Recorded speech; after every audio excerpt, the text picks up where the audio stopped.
They say in the village of Dalmoro, there once burned a lantern whose flame never wavered, not in storm, nor wind, nor deepest cold.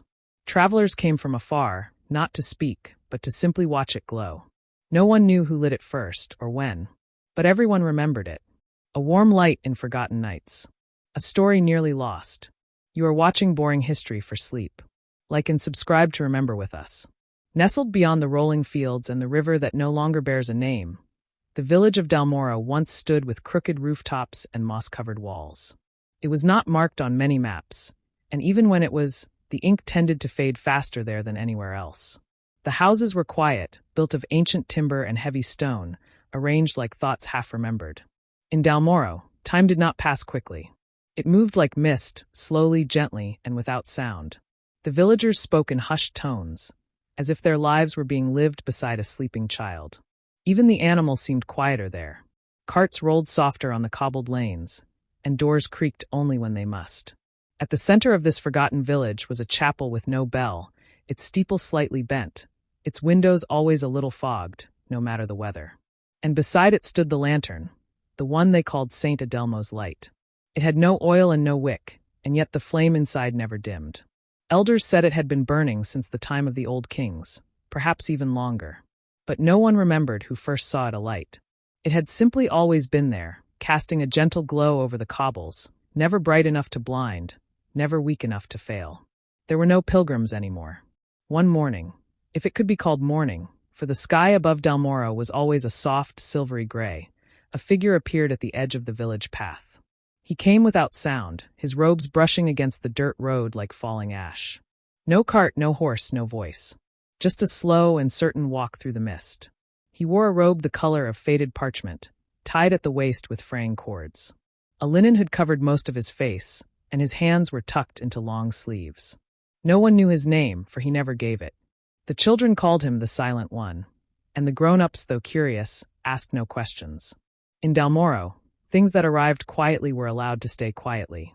The monk took residence in the small stone hut behind the chapel, a space long unused, its walls lined with drying herbs and forgotten tools. He swept the floor, lit no fires, and each day at twilight he would kneel beside the lantern of Saint Adelmo and simply watch. He did not pray, not in the way others did. No words passed his lips. He only bowed his head and looked upon the flame with the reverence of one who had traveled a long, long way to see something promised in a dream. After a few days, the villagers stopped glancing his way.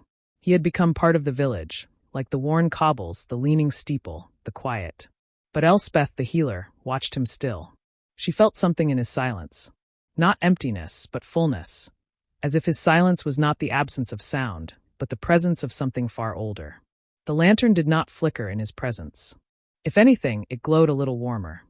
There was a time long ago when pilgrims would speak in hushed voices of a chapel not built by ordinary hands. Tucked within the coastal cliffs that overlooked the endless gray sea, the chapel of Saint Adelmo rose from the rock itself. Its walls a curious mixture of hardened salt and jagged stone, glistening whenever the morning mist clung to its surface. The village of Dalmoro claimed it had always been there. No one remembered its construction, nor who had first knelt at its altar. Local legend whispered that the sea had gifted the chapel to the land, a gesture of truce, or perhaps warning. Fishermen refused to anchor near the surrounding cove, and shepherds guided their flocks in wide arcs around its shadow. The chapel's windows were narrow slits of blue-green glass that flickered with sea light even on the darkest days. Inside, the air held the bite of salt, as if the ocean still breathed within its very stones. There were stories, of course there were, of monks who once kept vigil there, never speaking, only tending to the strange lantern that hung above the altar. The flame within never moved, never dimmed, and never spread warmth. They said the lantern was older than the chapel itself. Some claimed it was brought from distant shores by a silent order of healers. Others insisted it had been left behind by a weeping angel. Visitors who entered the chapel rarely stayed long. A hush clung to their shoulders like damp linen, and even the most hardened travelers walked out with tears in their eyes, unable to say why. But none could deny the feeling. The eerie sense that the walls listened, remembered, and mourned something long forgotten. It was a night soaked in silence, the kind that presses against windows and swells behind closed doors. The wind had stilled, the sea held its breath, and the village of Dalmoro slept beneath a lid of heavy clouds. That was when the lantern in the chapel began to glow. There had been no spark, no flint struck nor wick lit. One moment, the chapel stood in quiet shadow. The next, a soft, steady light pulsed from the iron lantern that hung above the stone altar. It was not firelight, no flicker, no warmth. The glow was pale gold, like moonlight soaked through vellum, and it radiated with an eerie stillness. The first to see it was Elia, the bell ringer's daughter. She had risen from sleep with no reason, only the feeling that something in the night had shifted. From her attic window, she saw the light cutting through the chapel's narrow slits like quiet beams of memory. In her heart, she knew something sacred had awoken. By morning, word had crept through the village. The old men by the docks muttered of ill omens. The women crossing themselves spoke of prophecies, of Saint Adelmo returning at last. Some refused to look toward the cliffs at all. But a few curious souls climbed the winding path to the chapel, braving the silence that wrapped around it like a shroud. Inside, they found the lantern glowing calmly, unbothered by their presence. The monks long vanished, left no instruction. There were no scriptures, no explanations. And yet, those who looked into the lantern's light claimed to see things. Memories not their own, glimpses of moments and people they had never known. A child holding a seashell to the wind. A woman stitching a red ribbon onto a sailor's sleeve. A knight kneeling at the edge of a flooded field. The villagers came to believe the lantern did not glow with fire, but with memory itself. And from that night forward, the chapel was never dark again. As days passed and the lantern's light remained unbroken, the mood in Dalmoro began to shift. It was not fear exactly, nor joy. It was something older, something more complex, like awe dipped in the chill of uncertainty. The narrow, winding streets of the village, once alive with morning calls and laughter, now carried only murmurs. People spoke in hushed voices as if the very air had begun to listen. Children no longer played in the alleys between the sandstone homes. Even the cats, usually bold and prowling, moved like shadows. Every footfall echoed strangely. Conversations stopped when others approached, eyes darting toward the chapel on the hill before looking away just as quickly. Something about that lantern, its quiet, eternal glow, had folded itself into the rhythm of daily life like a forgotten lullaby. The village baker, old Marta, claimed she had begun to dream of things she had never lived. Harvest dances under stars she could not name, songs sung in languages no longer spoken. She swore the dreams began the night the lantern lit. Her eyes, once dull from years of kneading dough and waking before dawn, now sparkled with a haunted brightness. Others, too, found themselves visited by unfamiliar memories. The blacksmith saw battles he had never fought. The weaver wept at the sound of wind through pine trees she had never touched. The whispers began to spread. Word of Saint Adelmo's lantern not merely glowing, but remembering. As though it drew fragments of time from the stones beneath their feet and painted them onto the minds of the living. And in the darkest corners of the village, some whispered of debts yet unpaid, of secrets buried too long. The lamp's glow, they said, was no gift. It was a reckoning. One night, 2 travelers passing through Dalmoro left before dawn. When asked why, they only muttered, "We heard voices in the walls." But no one laughed. No one mocked. Because by then, even the wind had begun to sound like it was whispering names. They came without warning, as if stepping out of the mist that clung to Dalmoro's outskirts. 5 figures, cloaked in heavy garments of dark wool, their faces hidden beneath pale linen veils. No one saw them approach, no hooves on the gravel path, no creaking wagon wheels, just suddenly there, at the edge of the village, standing beneath the watchful glow of the lantern. They did not ask for food nor shelter. They did not knock on doors or greet the townsfolk. They simply walked, single file, through the winding lanes of Dalmoro, their movements slow and deliberate, like dancers in a sacred procession. Children watched from behind shutters. Elders bowed their heads. Even the animals stilled as the pilgrims passed. And through it all, not a single one of them uttered a word. The villagers whispered their own explanations. Some believed these silent pilgrims were monks from a forgotten order, drawn to the lantern by divine instinct. Others thought they were spirits in borrowed flesh, reenacting a journey from ages past. A few said they had no eyes behind their veils, only light where faces should be. When the pilgrims reached the chapel, they did not enter. Instead, they knelt in the grass before it, silent, unmoving, facing the lantern's glow. They remained that way through the night and into the next day. Rain fell, the wind stirred their cloaks, but they did not flinch. By the second evening, curiosity and fear swelled within the villagers.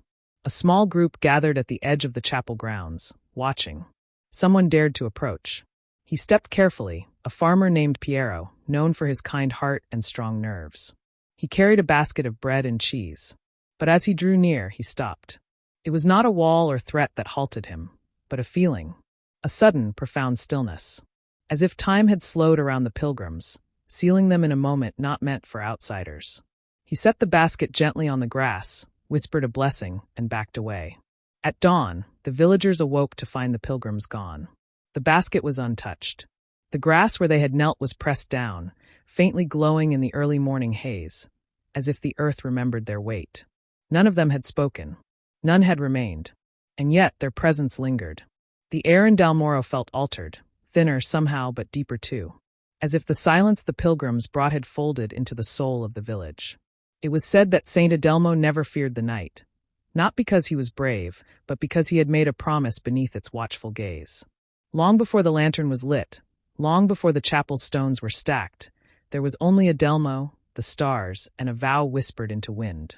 The legend begins on a moonless night, when Adelmo stood alone atop the cliffs above Dalmoro. His robes were thin, the wind sharp, but he did not shiver. Before him lay the sleeping land, dark and restless, and above him stretched a sky that seemed too vast to belong to man. Yet in that silence, in the cold breath of that hour, Adelmo spoke. I vow to be the light no darkness can smother. It was not a loud declaration nor poetic. It was quiet, steady, the kind of promise that roots itself into the soil. And something, be it fate or grace, heard him. The moon broke through the clouds just then, sudden and silver. Its light spilled over Adelmo's face, revealing eyes closed in reverence and lips still forming a silent prayer. Some say the wind stopped.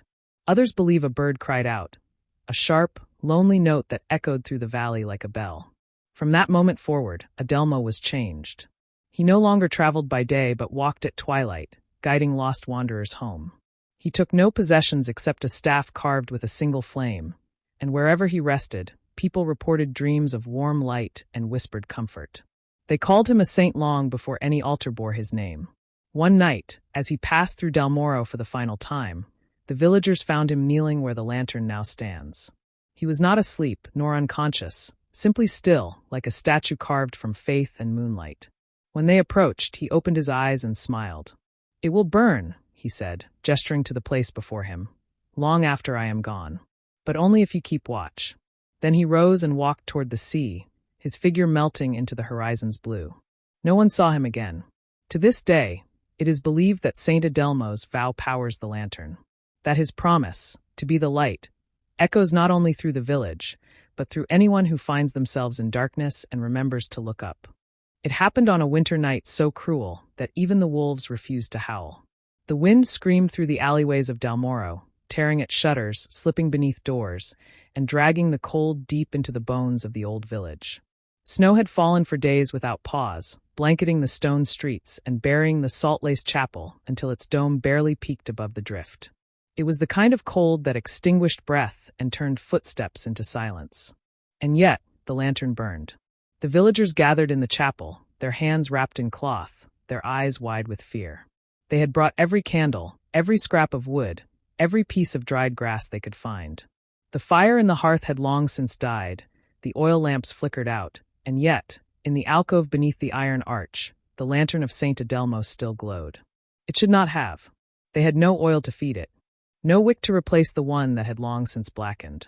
And yet, the flame danced, tall and golden, casting shadows like gentle wings across the salt-streaked walls. It was not just warmth, it was defiance. It was life when the world outside offered only stillness.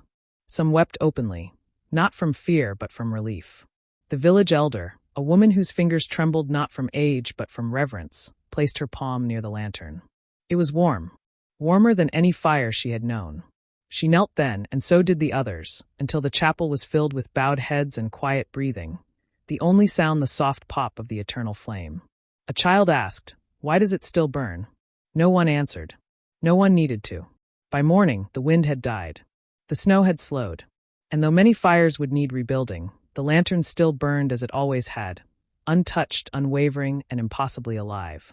From that day forward, they no longer called it Saint Adelmo's lantern. They called it the heart of the village, and every night, one person was chosen to sit beside it, not to guard it, but to remember what it meant. That even in the darkest winter, there is a light that refuses to go out. Each year, as the first frost kissed the cobblestones of Dalmoro, the village prepared for a gathering unlike any other. There were no announcements. No bells rang. No flags were hung. And yet, every soul knew when it was time. It was the eve of Saint Adelmo's final vow, the night the lantern had burned brighter than the stars above. They called it the Festival of Unspoken Thanks.